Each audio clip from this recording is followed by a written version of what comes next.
Neighbours, everybody needs good neighbours with a little understanding. You can find the perfect blend. Neighbours should be there for one another.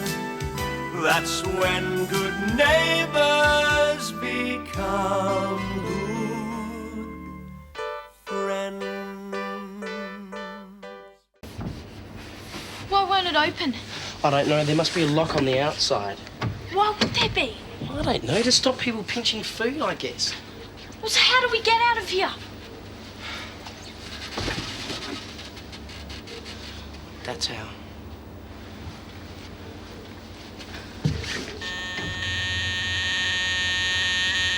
They're taking their time. I can't hear anyone out there. What if they've gone home? My parents would kill me if they don't find me in bed tomorrow morning. Melissa, that is the least of our problems, okay? Right, there's Paul. And what about the note Cody gave to us? We're supposed to deliver it to her parents tomorrow Let's morning. worry about it later, okay? Now, I don't hear anyone out there. I think they might have gone home for the night. Is there any way of getting the door open? Don't think so. This door's too heavy to lift off its hinges. So we really are stuck? Probably. At least until morning. Oh, well, at least we dress for the occasion. Otherwise I'll probably end up frozen. Well, that's the scary thing. We probably might be. What? My guess is, in this sort of cold, if no one comes to find us, by morning we could be in big trouble. Todd's mum's still not answering. Maybe she's gone out for the night. Maybe Cody didn't go to Adelaide. Maybe she went somewhere else. Maybe... I'm sure Adelaide's where she's headed. And if she's on a bus, well, she'll be perfectly safe until she gets there, at least. But we don't even know if she's taken a bus. Well, all the bus companies we've rung have said they'll contact us if she turns up on any passenger list. She wouldn't have hitchhiked, would she? No. Oh, no, she's far too sensible for that. Yeah, I think you're right. All the same, if we find out that she's not with Todd's mother, I think we should call the police again. Oh, after all the trouble we had with Gabby, I thought we'd get through Cody's growing up without any trouble. So did I. But that was all wishful thinking, wasn't it? Stir 'em up, you know. Yeah. You want the liver?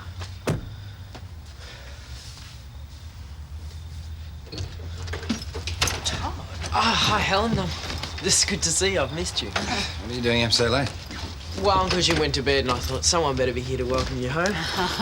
And, of course, the chance to butter me up before I have time to speak to Jim has absolutely nothing to do with it. So you know. Yes, I know a fair bit about what's been going on. Paul filled me in on the way from the airport. Want a cuppa? Yes, please. Okay. Todd, you should be ashamed of yourself causing people to worry so much. I didn't mean to. Your mother must have been worried out of her mind, wondering what had happened to you. Yeah, I'm sorry about that, but I didn't know what else to do. I mean, I don't want to live in Adelaide. I want to live here. Yes, but what about your mother? Have you thought how she must feel? She'll understand. I know she will. Well, at least she might if you tell her how much it means for me to stay here. Todd, I don't want to see you unhappy, but the decision as to where you live isn't up to me. Well, you could talk to Mum. I need someone to explain my side of things. And I need some time to think about it. Can you think about it now? Bed. We'll talk in the morning. Good night. Night-night. Try and get some sleep. Night, Paul. Night, man. Well, what's it going to be? You going to go in bed for him or not? Oh, poor kid, I wish I could. But I can't ignore Annette's feelings. They're important, too. Oh, that's got to be his dog. We've been here for ages. Well, how was dinner? The dinner part of it was all right, I suppose. I'll say this for Winnie, at least she can cook. Though right now, that's all I can say for her. Why? What happened? What happened is she actually had the nerve to line me up with one of her old boyfriends. And when I say old, I'm being kind. Well, he can't help that. No, but he can't help his behaviour. He did nothing but talk about himself all night. And when he wasn't talking about himself, he was rather disgustingly picking his teeth. Not that I believe for a moment they really were his teeth. Doesn't sound like too good a night. It was terrible. That's the last time I put up with Winnie trying to find me a man. Well, you should find one yourself. That'd stop her. Why should I have to? I don't need a man in my life. I'm perfectly happy being on my own.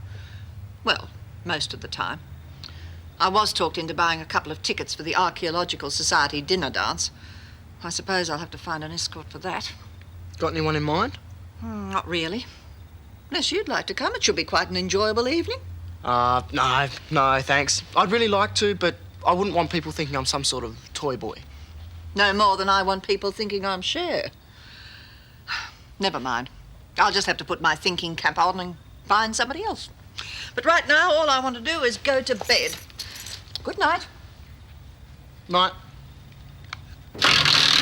Careful! What are you doing? I'm trying to stop this fan. I got it. The air will still be pumped in, but it won't be circulated as well.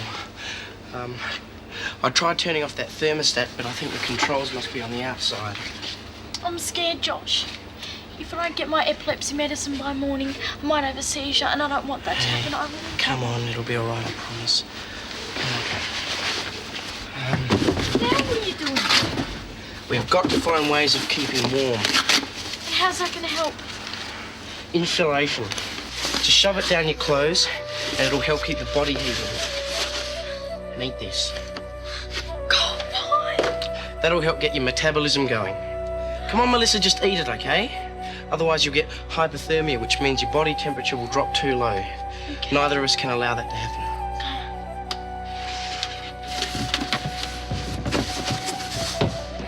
We can try and make some sort of igloo out of these, and that should help protect us. Oh, please, Melissa, don't. Please don't. I can't even feel my hands anymore. I know. Josh, you said we could die. Is that what's going to happen? No, I'll get us through this. Come on, I'm not going to let anything happen to you. Ever.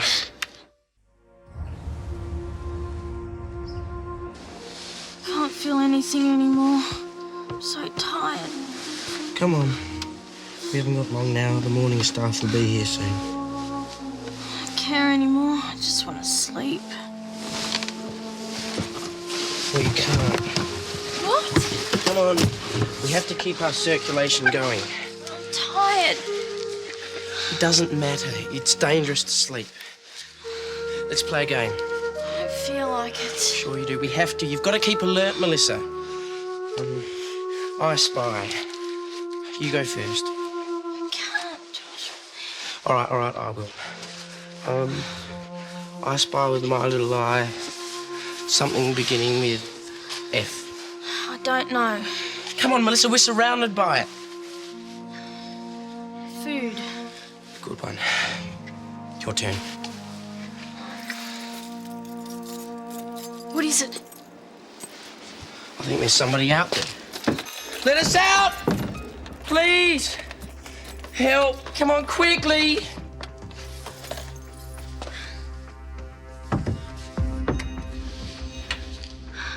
What on earth?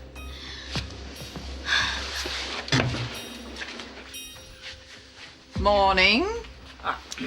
Don't tell me after all my nagging I finally persuaded you to read the morning newspapers.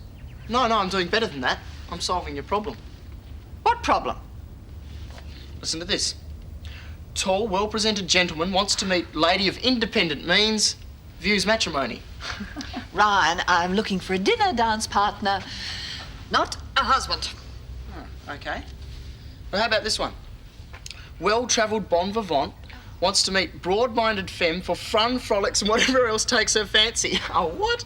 Exactly. I think that's even less my type than the first one. Well, there's only one thing to do, and that's put in your own advertisement. Really? And what would it say? Oh, attractive, youthful, professional woman seeks man for the night. I can imagine what people would think if they read that. No, thank you. I think I'll give the personal columns a miss. Yes. Well, have you given any consideration to who you might take to this archaeological dinner? A bit, but to tell you the truth, all my male friends are either married or living overseas. What about Jim Robinson? Now his wife's left, he's not exactly married. He's not exactly my type either. Really, if that's the best you can do, I'll have to think of somebody myself. But who? I don't know. Wonder if there's anyone suitable at school. Oh, no, there isn't, I'm sure of it. No one at all. Well, let's not be hasty. There might be someone.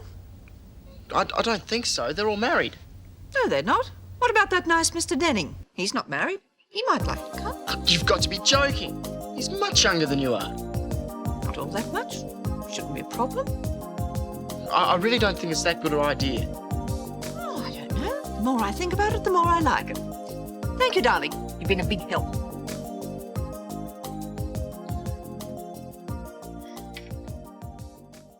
Shall we do on some toast? Food's the last thing I want to think about. Not eating isn't going to help find Cody. I know. I'll have something later. No, I'll get it.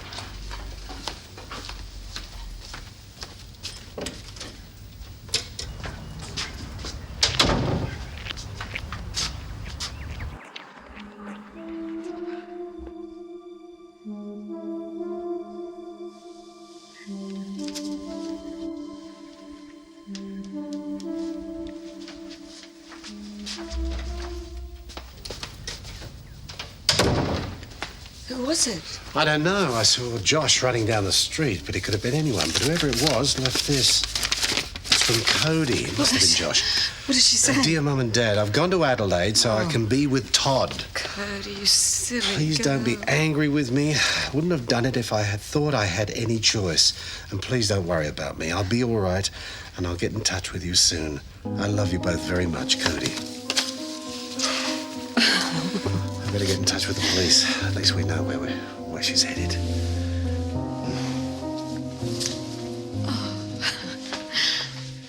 It's not just because of Cody. Honest, it's not. But you do want to live near her? Yeah, of course I do, but it's more complicated than that. How? Because of Mum and me. I love her, and I think she loves me, but when I got to Adelaide, we just didn't seem to connect. Well, you should probably have expected that. I mean, you've been apart for quite some time. It's only natural that you need a lot of readjusting to do. Yeah, I tried. I mean, I really wanted things to work out between us. In what way didn't they? Well, she still thinks I'm a little kid, and that's the only way she knows how to treat me. Well, that's perhaps a part of the readjusting I was talking about. I don't know whether it's just me, but I don't think she wants to readjust. I think she wants me in Adelaide because she thinks it's the right thing to do, not because she wants me there. Todd, I'm sure that isn't true. Annette needs you very much. Maybe. My family's not in Adelaide anymore. It's here, and I don't understand why you want to make me go and live where I don't belong. Well, no one wants that. I mean, we just want what's best for you. Todd, you and your mother should spend a little more time together. And, of course, there's your sister Katie to consider. Oh, darling, like some breakfast? No, thanks, Gran. This isn't exactly a social visit. Have you got Josh and Melissa's phone numbers? Yeah, sure, why? What's wrong? What is wrong is they're both in serious trouble, and the sooner I get to their parents, the better. I was very close for a while. About the only good thing that came out of it was both Melissa and I made it home without being sprung by either of our parents. Melissa's okay. Yeah, but she's going to spend the rest of the day with the electric blanket on. Sounds like a good idea. Does Paul know? Well, we're hoping that he won't find out about that bit. I think we convinced the kitchen hand that it was all just a bit of an accident, and we're hoping that she won't take it seriously enough to dob us in. Well, you better be right, otherwise your history. Still, at least you got to spend the whole night alone with Melissa. I never want to do it that way again. Believe me, there was nothing romantic about it. Oh, romantic? What romantic? Sorry, Aunt. No, I was just thinking of my aunt and the extreme embarrassment she's about to put me through. Why? Well, she's supposed to go to some dinner dance, right? And she needs a partner, but she doesn't know anyone. She's thinking about taking Mr. Denning. You're kidding, Denning? I wish I was.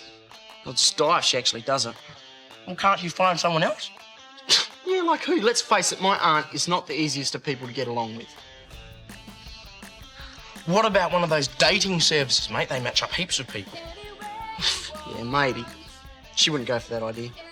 Well, put it this way, Ryan, you either find her a computerised date or she goes with Denning. And that way the whole school will know.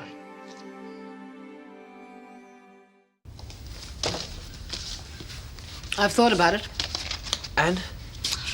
Well, I've decided that I'll ring your mother to see if we can come to some arrangement that will let you stay in Erinsborough. Thanks, Helen. I knew you'd understand. Well, don't get too excited about it. If Annette insists upon you returning to Adelaide, that's what she'll have to do. She won't. You'll be able to convince her. I know I'll you do will. my best, but don't expect miracles.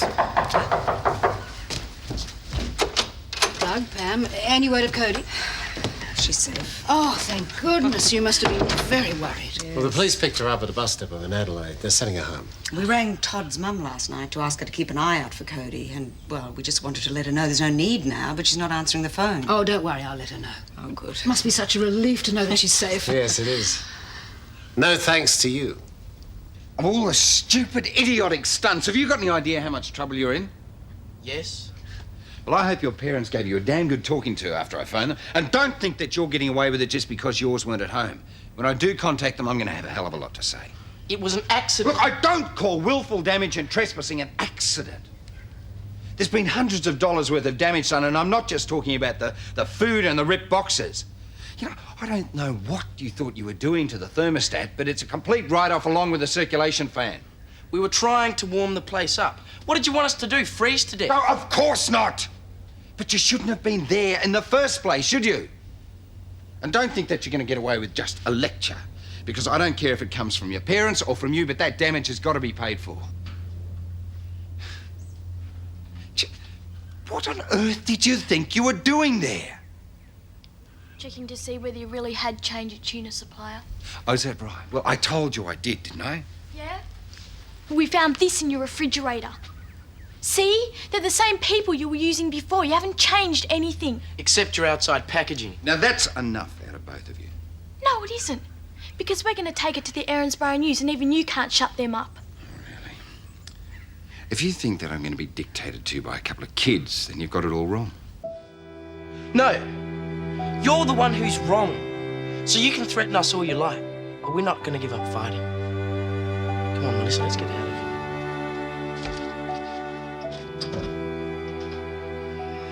Yes, thank you, Annette. Yes, I'll speak to you again soon. Goodbye.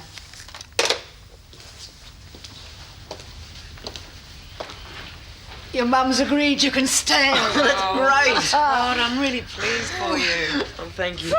I wish I could say the same. But frankly, I think you're a bad influence on Cody. It wasn't my idea for Cody to run away.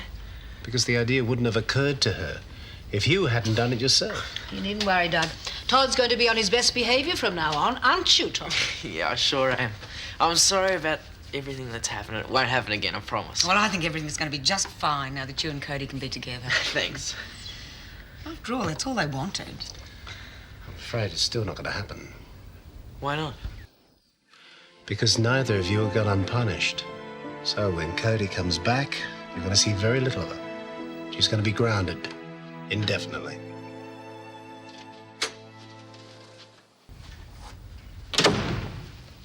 Hello, what have you been doing with yourself? Oh, this and that, you know. Probably just as well I don't. You know how we were talking this morning about the personal advertisements? Yes. Do you disapprove of them? Not at all. I think they're a very sensible way of meeting people. They're just not my cup of tea. Well, what about computer dating? What do you think of that? Oh, I haven't really thought about it. It seems a reasonable idea. Is this just a casual conversation, or are you leading me somewhere?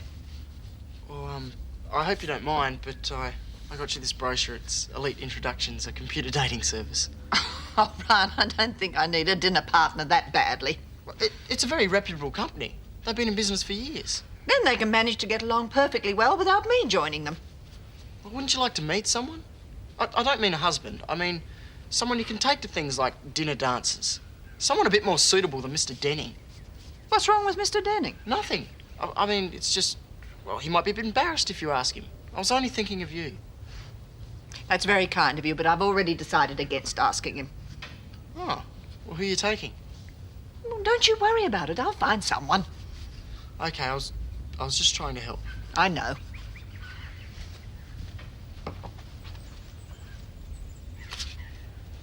Complete discretion. Suitable escorts for busy professionals. Only for discerning clients.